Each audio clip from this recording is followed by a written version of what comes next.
It was widely reported that Canada's labor productivity is declining, which leaves a lot of questions to be answered on how Canada can become more productive. As pointed out by economist Trevor Tombe from the University of Calgary, Canada's economic output per capita is roughly on par with the state of Alabama. Now, that's no criticism to the fine people of Alabama, but it does indicate that there is much work to be done to get Canada on the right track. Our next guest has argued that tax reform in Canada can play a significant role in increasing Canada's productivity. Well, joining us now to discuss this further is Mr. Alex Laurin, Research Director at the C.D. Howe Institute. Sir, welcome to Forum Daily. Thank you. Hi. So you've argued that Canada should tax income less, but increase taxation on consumption. So can you explain to us what exactly that means and what it could look like in Canada?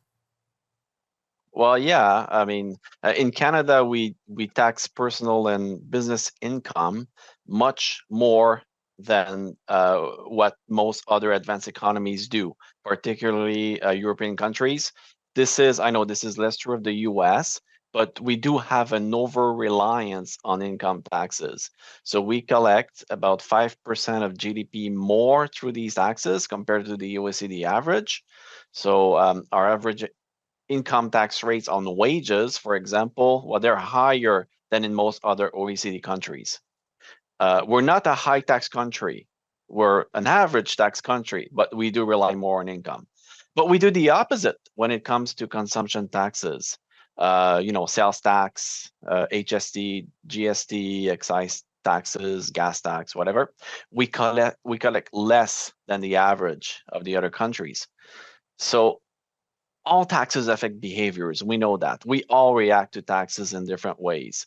Businesses, they will invest less in reaction to taxes. Entrepreneurs, they'll take less risk. People may work less. Businesses and people may move somewhere else. People may work under the table, etc. Right? There's various reactions. So those are called distortions in economic theory. And the studies have shown that these distortions, they create economic costs. And these costs, when they're associated to income taxes, they're high. And these costs associated with consumption taxes, they're low. So there's a huge economic gain to be had by simply shifting the tax burden a little bit. A bit more taxes on consumption, a bit less on incomes, and we can reap an economic gain through this. So, sir, if you could expand on that in terms of this economic gain, if we were to increase taxation on consumption, what sort of impact would it have on the economy and, of course, labor productivity?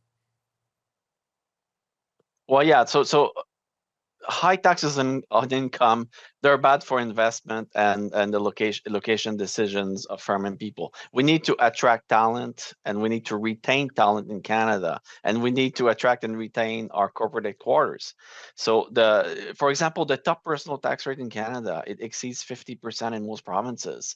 And this is at comparably low level of incomes compared to many other countries, not only the US. So we're not very competitive there.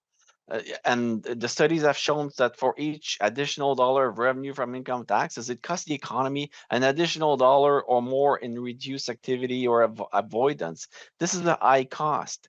So lower tax on incomes, what it does, it creates the right incentives for productivity improvements, which is what we need. We need more capital investments to improve productivity. We need more investment in human capital. Despite what many people say, the corporate tax rate reductions of the early 2000s, they have led to greater capital investment for workers. We've seen that in the studies.